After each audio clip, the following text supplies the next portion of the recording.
ફરી એકવાર આપણી જોડે રત્નાબેન જોડાઈ ગયા છે. રત્નાબેન, ચાણક્યનો જે એક્ઝિટ પોલ છે એ પ્રમાણે સાઉથમાં તમને બીજેપીએ મતલબ કે એનડીએ સેંધ લગાવી છે, તમારી સીટ ઓછી કરશે, પણ તમને આ બાજુ હિન્દી બેલ્ટમાં ફાયદો થતો દેખાઈ રહ્યો છે. 100% સાચી વાત છે. હું તો એમ જ કહું છું કે આ જે એક્ઝિટ પોલ છે એ કોઈ ફાઇનલ નથી.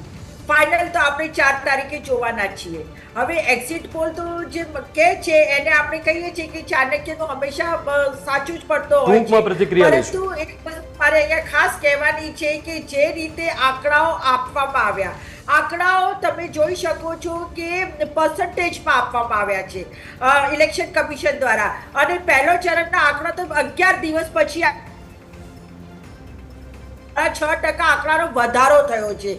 હું એમ માનું છું કે આંકડાઓનું પર્સન્ટેજ ક્યારે આવે, જ્યારે તમે ટોટલ વોટિંગ કેટલી થઈ છે એ કાઢશો ત્યારે આંકડા આવશે ને પર્સન્ટેજમાં. પરંતુ આ જે આંકડાઓનું માયાજાલ ઊભું કરવામાં આવ્યું છે ઇલેક્શન કમિશન દ્વારા, અને હું બિલકુલ જવાબદારી સાથે કોંગ્રેસની પ્રવક્તા છું, એ હોદ્દાઓની રૂએ કહું છું કે અગર જો આટલું બધું તમે બતાવી રહ્યા છો એક્ઝિટ પોલમાં, તો એનો મતલબ એવું છે કે આંકડાનું માયાજાલની રમત રમાઈ ગઈ હશે, અને જો માયાજાલની રમત રમાઈ ગઈ હશે તો આંકડાઓ કદાચ તમારો એક્ઝિટ પોલ સાચું, પરંતુ જે પબ્લિક છે, પબ્લિક ભારતીય જનતા પાર્ટી અને એનડીએ ને નકારી કાઢી છે, અને પબ્લિક કોઈ પણ સંજોગોમાં ભારતીય જનતા પાર્ટી પ્રતિક્રિયા દેવા માંગતી નથી. જી જી જી જીગરભાઈ, ચાણક્યનો જે એક્ઝિટ પોલ છે આપ શું કહેશો?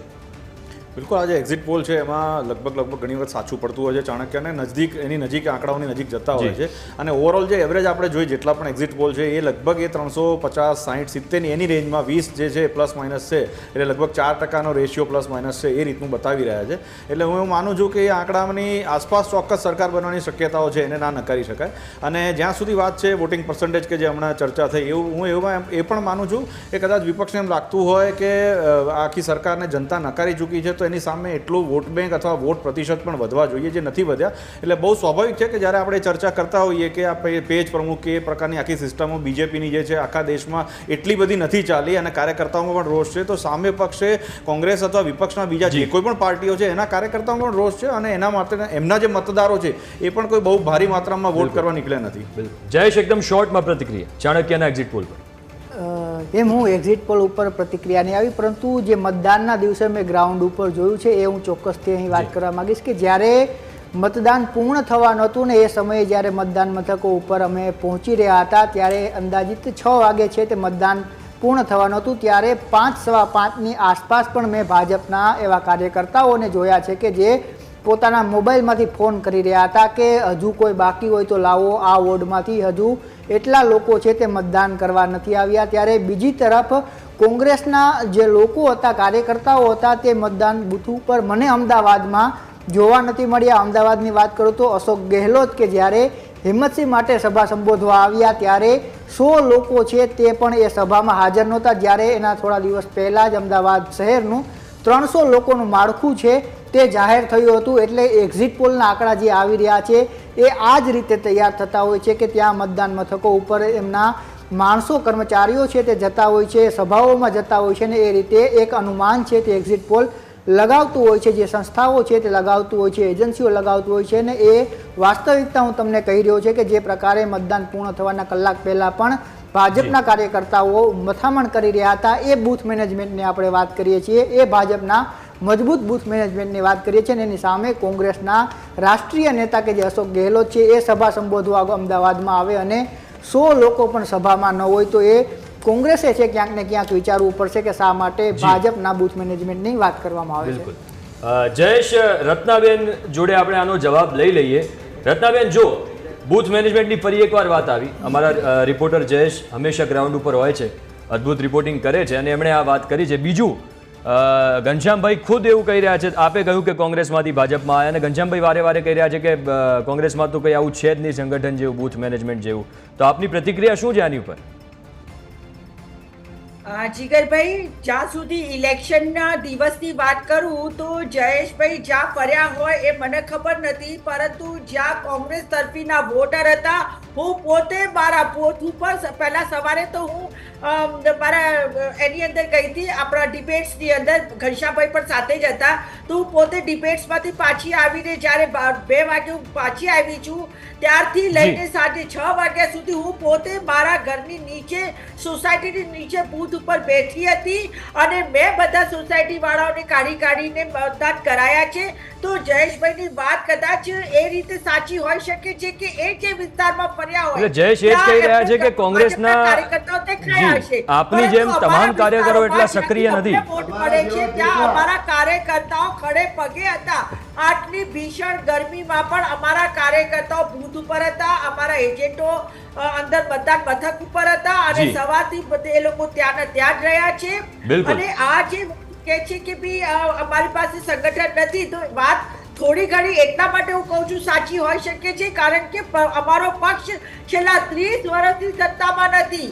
એક વાત સમજો, આજે જે પણ કાર્યકર્તા અગર ભાજપ છોડીને ગયા છે એની વાત જવા દો, પરંતુ જે કાર્યકર્તા રત્નાબેન, એ જ સમજવાનું છે ને કે સંગઠન નથી એટલે સત્તામાં નથી, કે સત્તામાં નથી એટલે સંગઠન નથી. વર્ષ સુધી જે કાર્યકર્તા રહ્યા છે એ સાચા અને પાકા અને મજબૂત કાર્યકર્તાઓ છે અને એ લોકોની કોંગ્રેસ એમના નસોમાં વસે છે ને એમના લોહીમાં વહે છે. બિલકુલ. એ લોકો છોડી નથી ગયા છે તો નેતાઓ ગયા છે, કાં તો પછી પોતાના સ્વાર્થના લીધે એવા લોકો ગયા છે કે જેમનો કોઈ ના કોઈ સ્વાર્થ જી. ભારતીય જનતા પાર્ટીમાં સિદ્ધ થાય છે.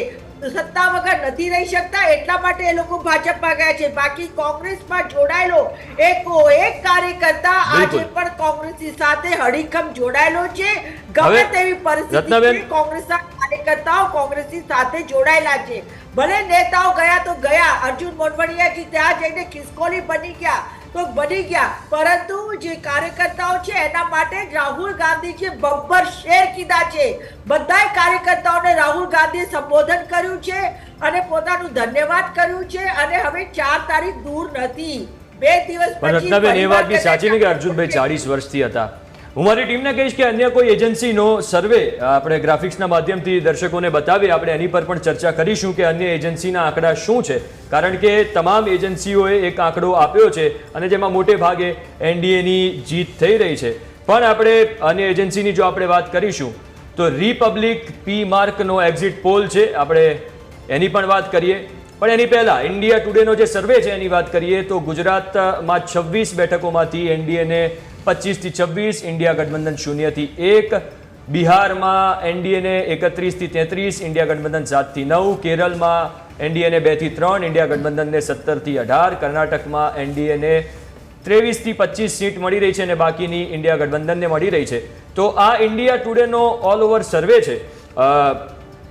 જીગરભાઈ, હવે હું આપને સવાલ એ કરવા માંગુ છું, કારણ કે ઇન્ડિયા ટુડેનો સર્વે છે અને એમાં પણ એક્ઝેક્ટ ચાણક્યના નજીકના જ આંકડા છે, ખાસ કરીને સાઉથમાં. આપની પ્રતિક્રિયા શું છે?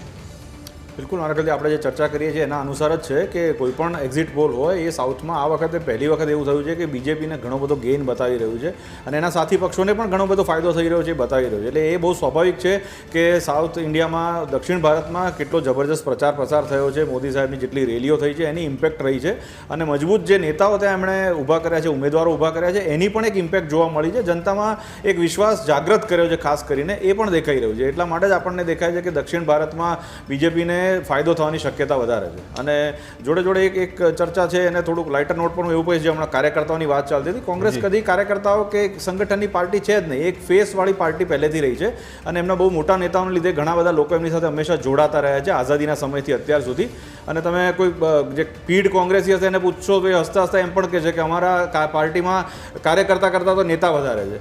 એટલે આ બહુ મારા ખ્યાલથી સંગઠનની વાત કોંગ્રેસ જોડે કરવા ચર્ચા કરવી, મને એવું લાગે છે કે કોંગ્રેસ પાસે કદી એનો જવાબ હશે પણ નહીં. બિલકુલ. જયેશ, ઇન્ડિયા ટુડેનો સર્વે, આપની પ્રતિક્રિયા?